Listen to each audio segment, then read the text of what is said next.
महाभारत हिंदुओं का ही नहीं समस्त मानव जाति का ग्रंथ है और प्रत्येक मनुष्य को इसे पढ़ना चाहिए। आज के इस वीडियो में हम आपको महाभारत का एक ऐसा प्रसंग बताएंगे जिससे आज का मनुष्य बहुत कुछ सीख सकता है। बात उस समय की है जब पांडवों को वनवास हो गया था। वनवास जाने से पहले पांडव ने भगवान श्री कृष्ण से पूछा था, हे श्री कृष्ण, अभी यह द्वापर का अंतकाल चल रहा है, आप हमें बताएं कि आने वाले कलयुग की चाल या गति कैसी होगी।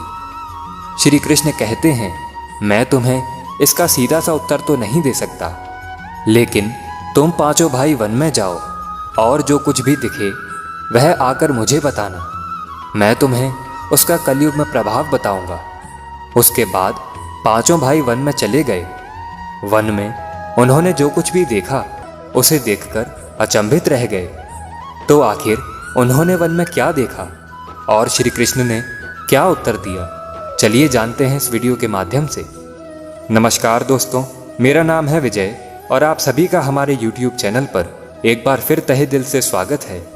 तो दोस्तों, अगर आप सच में भगवान श्री कृष्ण के भक्त हैं तो वीडियो को एक लाइक कर दीजिए एवं कमेंट में एक बार लिख दीजिए, जय श्री कृष्ण। सबसे पहले युधिष्ठिर ने उत्तर दिया, हे वासुदेव, मैंने तो पहली बार 2 सूंड वाला हाथी देखा। यह मेरे लिए तो बहुत आश्चर्यजनक था।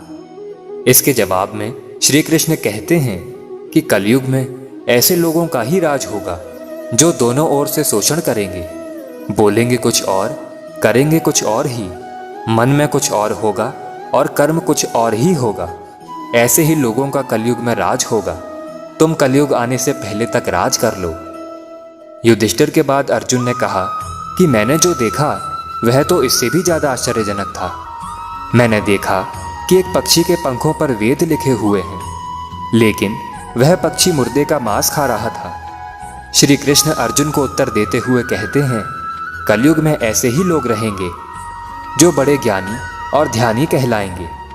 वह ज्ञान की चर्चा तो करेंगे, लेकिन उनका आचरण राक्षसी होगा।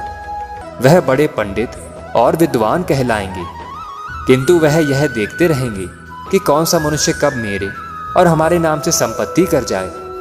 अर्जुन के सवाल के जवाब के बाद भीम अपना अनुभव सुनाते हुए कहते हैं कि एक गाय अपने बछड़े को इतना चाटती है कि वह बछड़ा खून से लहूलुहान हो जाता है। तब श्री कृष्ण कहते हैं कि कलयुग का मनुष्य शिशुपाल हो जाएगा।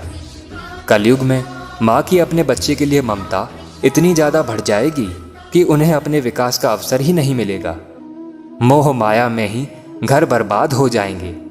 भीम के बाद सहदेव ने पूछा, हे श्री कृष्ण, मैंने देखा कि 5-7 बड़े कुएं के बीच एक गहरा कुआं बिल्कुल खाली है, जबकि ऐसा संभव नहीं हो सकता।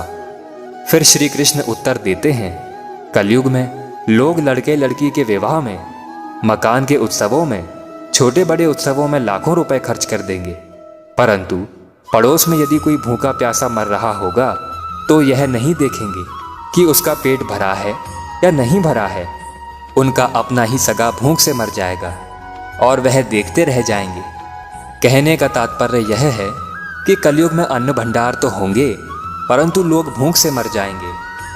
सहदेव के बाद नकुल ने श्री कृष्ण से कहा कि हे श्री कृष्ण, मैंने देखा कि एक बड़ी सी चट्टान पहाड़ से गिरती है और बड़े से बड़ा वृक्ष भी उसे रोकने में सक्षम नहीं हो पाता, परंतु एक छोटे से पौधे से टकराकर वह रुक जाती है। आखिर ऐसा कैसे हुआ? तब श्री कृष्ण कहते हैं कि कलयुग में मनुष्य की बुद्धि क्षीण हो जाएगी और उसका जीवन पतन हो जाएगा। उस पतन को धन और बड़े से बड़े सत्ता रूपी वृक्ष भी रोकने में सक्षम नहीं होंगे, किंतु हरि नाम का छोटा सा शब्द बोलने से मनुष्य जीवन का पतन रुक जाएगा। अतः कलयुग में हरि नाम ही मोक्ष का एकमात्र मार्ग होगा। आशा करता हूं कि आपको हमारी यह वीडियो पसंद आई होगी। अगर पसंद आई है तो वीडियो को एक लाइक कर दीजिए एवं कमेंट में एक बार लिख दीजिए, जय श्री कृष्णा।